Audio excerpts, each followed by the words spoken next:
Plinth level पे एक band डाला था, फिर सिल लेवल पे एक बैंड डाला था, फिर हमने लिंटर लेवल पे, रूफ लेवल पे, इस तरीके से एक बैंड हमने डाला।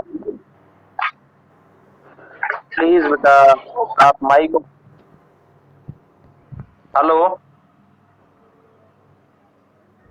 मैं दोबारा दोबारा, मेरी आवाज कट के आ रही है क्या? नहीं सर। नहीं सर, ठीक आ रही है एकदम।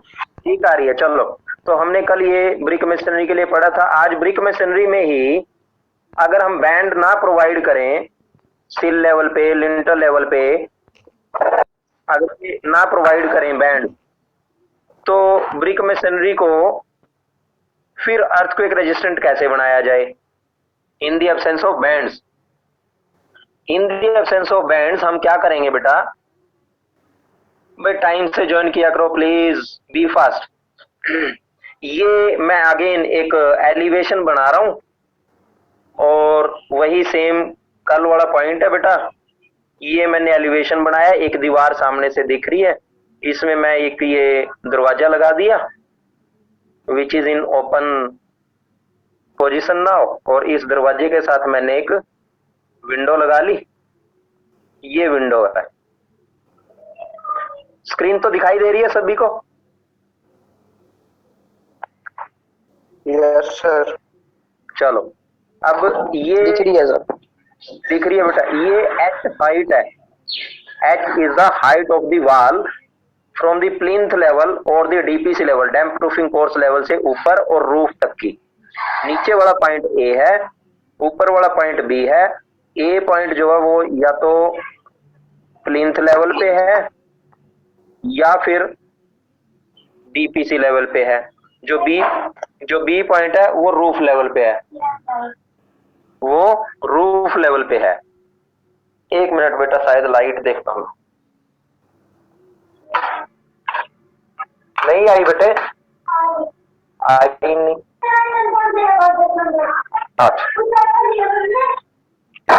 तो नीचे वाला जो ए पॉइंट मैंने लिखा है वो प्लिंथ लेवल या डीपीसी लेवल है। बी पॉइंट जो लिखा है वो रूफ लेवल है। और इस दीवार की हाइट एच है और इसमें एक दरवाजा लगा है, एक विंडो लगी है। दिस इज विंडो और दिस इज डोर। डी लिखा है और डब्ल्यू लिखा। अब एच हाइट में पहला कोर्स लगा, दूसरा लगा, तीसरा कोर्स लगा, चौथा लगा।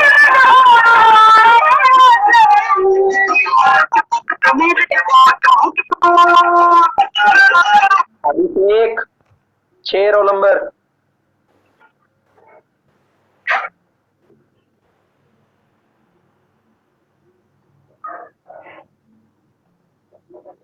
अब ये मैंने जो हॉरिजॉन्टल लाइंस डाली हैं बेटा, ये वाली, ये हॉरिजॉन्टल लाइंस डाली हैं मैंने।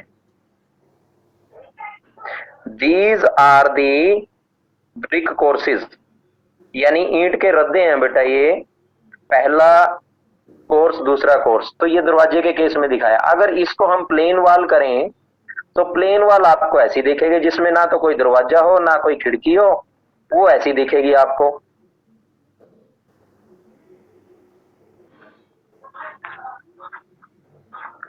हाँ जी, हॉरिजॉन्टल बॉन्ड ऐसे ही होंगे उसमें।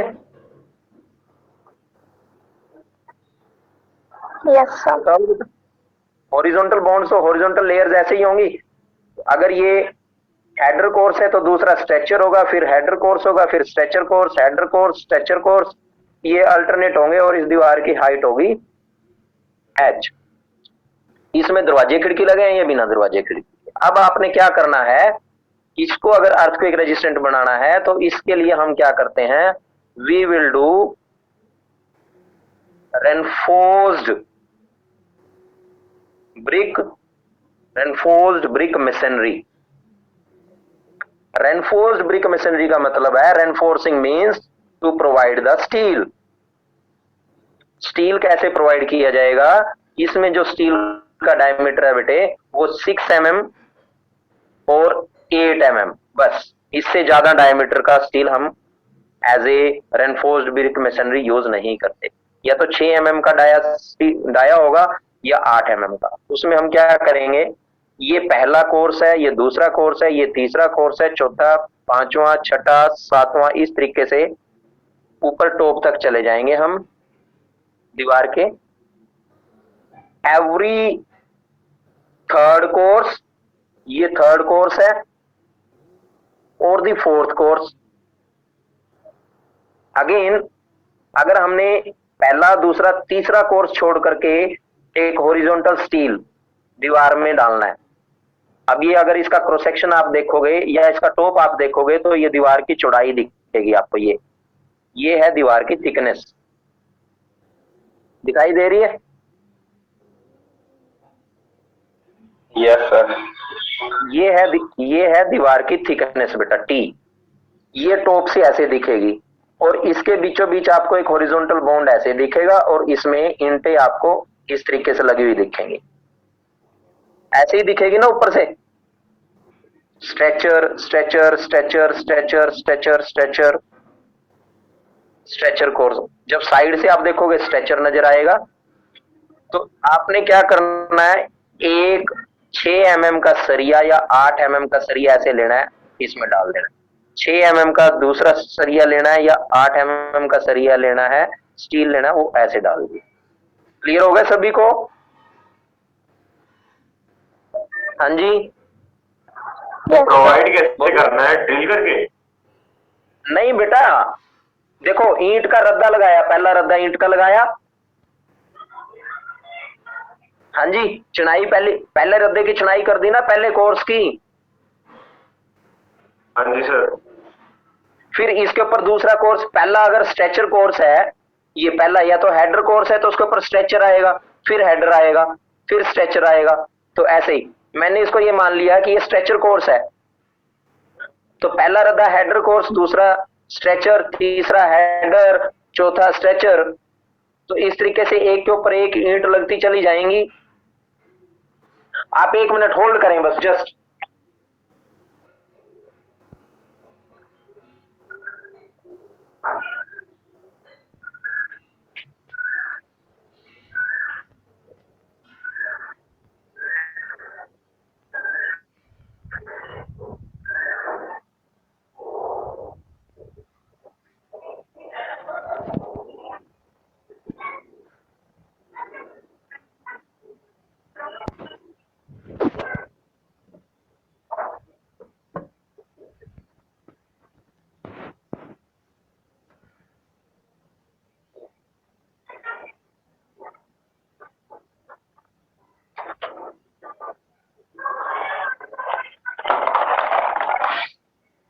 बेटा मैं ना आपको एक प्रैक्टिकल बता रहा हूं अभी। मेरे पास ना ये डिब्बी है धूप की। इस डिब्बी को मैंने एक ईंट मान लिया और ये इसकी लेंथ है, ये इसकी लेंथ है, साफ दिखे आपको, इसके ऊपर रखो। ये लेंथ है इसकी, ये इसकी विड्थ है और ये इसकी थिकनेस है। तो हम जब भी दीवार बनाते हैं तो ये फॉर्मेट करते हैं हम, ऐसे ही लगती है ना दीवार। हाँ जी सर। फिर उसके ऊपर नेक्स्ट आएगा, फिर नेक्स्ट आएगा, फिर नेक्स्ट आएगा, ऐसे ही होगा। हाँ जी। हाँ जी सर। फिर जो पहला कोर्स लगाया फिर इसके ऊपर आएगा, फिर जो दूसरा कोर्स लगाया वो उसके ऊपर आएगा। अब आपने क्या करना है, मान लो जो मैंने अभी कॉपी में ड्रा किया था वो आपको ये स्ट्रेचर कोर्स ये दिखाई दे रहा है, ये स्ट्रेचर कोर्स। आपने 8 mm का सरिया रखना है, एक सरिया यहां लगा दिया, दूसरा 8 mm का सरिया रखना है वो यहां लगा दिया। आई समझ? हाँ जी सर, रख दिया उसके ऊपर सर, स्ट्रेचर के ऊपर रखा ना? हाँ जी, स्ट्रेचर के ऊपर रख दिया सीधा।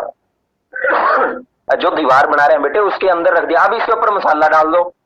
हाँ जी। और मसाला डाल के अगला कोर्स ऐसे लगा दो।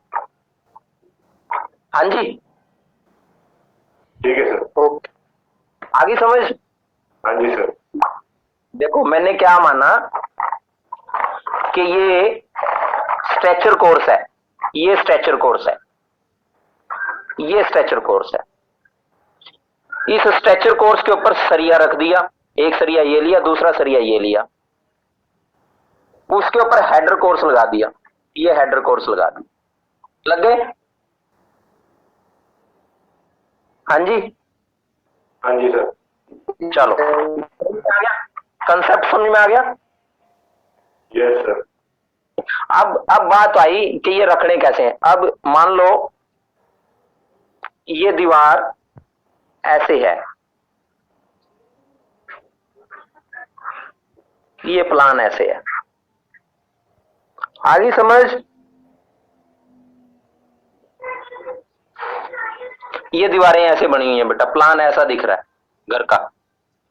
इसमें जहां दरवाजे की जगह है, ये दरवाजे की जगह है, ये दरवाजे के लिए खाली छोड़ दो। से ये दरवाजे की जगह है, ये खाली छोड़ दो। से ये अगेन मेन डोर है, इसको खाली छोड़ दो। क्लियर है सभी को? हाँ जी सर। अब आपने क्या करना है बेटा, एक हॉरिजॉन्टल स्टील यहां रखा, यहां से यहां आया। दूसरा हॉरिजॉन्टल स्टील यहां रखा, वो यहां से यहां आया। एक हॉरिजॉन्टल स्टील ये रखा, वो इधर अंदर है तो बाहर की तरफ आएगा, और ये लैप लेंथ होगी उसकी। जो बाहर का सरिया है वो अंदर आएगा, अगेन उसकी लैप लेंथ में, और एक एक्स्ट्रा स्टील लेना, वो यहां से इसके साथ जाएगा। इसी तरीके से ये जॉइंट बन गया। एक स्टील मेंबर यहां से चल के आ रहा है, बाहर का सरिया है, अंदर वाले के साथ अटैच कर दो। इस वॉल से अंदर से स्टील आ रहा है तो बाहर वाली स्टील के साथ अटैच कर दो, और एक एक्स्ट्रा स्टील लो, वो इसके साथ अटैच कर दो। इसी तरीके से जब ये जॉइंट बना तो इसका एक्सटर्नल, इसका इंटरनल और इसका एक्सटर्नल बन गया। इसका एक्सटर्नल उसका इंटरनल बन गया। समझ में आ रहा है सभी को? हाँ जी सर। Yes sir. अब ये स्टील आया इस वाली वॉल का, इंटरनल वॉल का। इस इंटरनल वॉल का स्टील क्या करो, इस तरीके से ये, और ये वाली वॉल का इस तरीके से ये, ताकि वो उसके साथ रेनफोर्स कर जाए। इसी तरीके से यहां से स्टील आया यहां, यहां से स्टील आया यहां, और एक हॉरिजॉन्टल स्टील मेंबर ये आ रहा है, दूसरा हॉरिजॉन्टल स्टील मेंबर इसमें ये आ रहा है। इसका इंटरनल है तो उसका एक्सटर्नल होगा, इसका इंटरनल तो इसका एक्सटर्नल होगा, और एक्स्ट्रा स्टील हम इस तरीके से पूरी दीवार, पूरे घर पे हम अल्टरनेट कोर्स पे, यानी ये 4th कोर्स, फिर 8वां कोर्स, फिर 12वां कोर्स, फिर 15वां कोर्स, यानी जितने भी एच हाइट में जितने कोर्स बनेंगे, आपने पहले किस पे किया, 4 नंबर कोर्स पे लगाया स्टील, फिर 5, 6, 7 को खाली छोड़ दो। जैसे ही 8वें कोर्स की बारी आएगी, फिर से स्टील रेनफोर्समेंट किया। फिर 12वें कोर्स की जैसे ही बारी आएगी, फिर रेनफोर्समेंट किया। ये कहां तक जाएगा, एच हाइट तक। आई समझ? Yes sir. तो इस तरीके से आपकी जो ब्रिक मेसनरी बिल्डिंग्स हैं वो अर्थक्वेक रेजिस्टेंट बिल्डिंग बन जाएंगी। आपका मकान नहीं गिरेगा बेटे, उसमें क्रैक्स आ सकते हैं, उसमें डिफॉर्मेशन हो सकती है, लेकिन वो क्या होगा, हाँ जी, डैमेज नहीं होगा, कोलैप्स नहीं होगा। बेटा मेरे फोन की battery is about to discharge. हाँ जी, I can not continue, I think सो।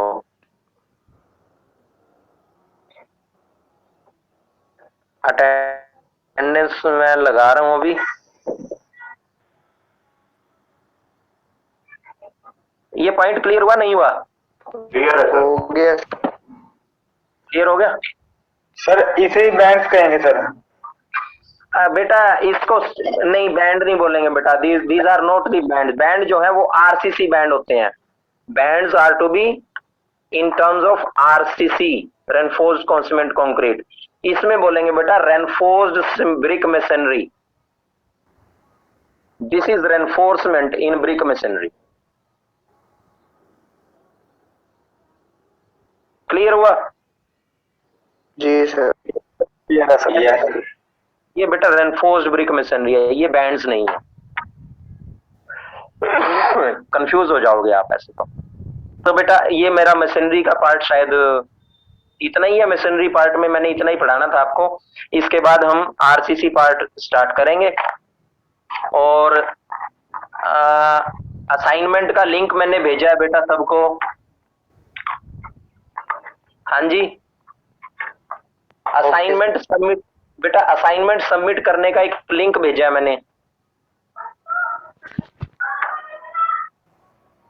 सभी लोग अपनी ईआरबीसी की असाइनमेंट उस वाले लिंक में अटैच कर दो बेटा, ताकि मेरे पास एक फोल्डर बन जाए और सारी की सारी आपकी असाइनमेंट उसी में बनी आ जाए। क्लियर है सभी को? जी सर। उसमें पीडीएफ बना करके और अटैच कर देना बेटा अपनी अपनी फाइल सभी रोल नंबर के साथ, ठीक है? पीडीएफ फाइल का नाम अपना roll number, complete roll number रखना। पीडीएफ का जो नेम होगा वो आपका रोल नंबर होगा, कंप्लीट रोल नंबर। प्लीज थोड़ा सा हमें आसान हो जाता है बेटा चेकिंग करने में, ठीक है? Okay sir. चलो बेटा, it is only 3% now. Thank you all. ठीक है, गुड बाय।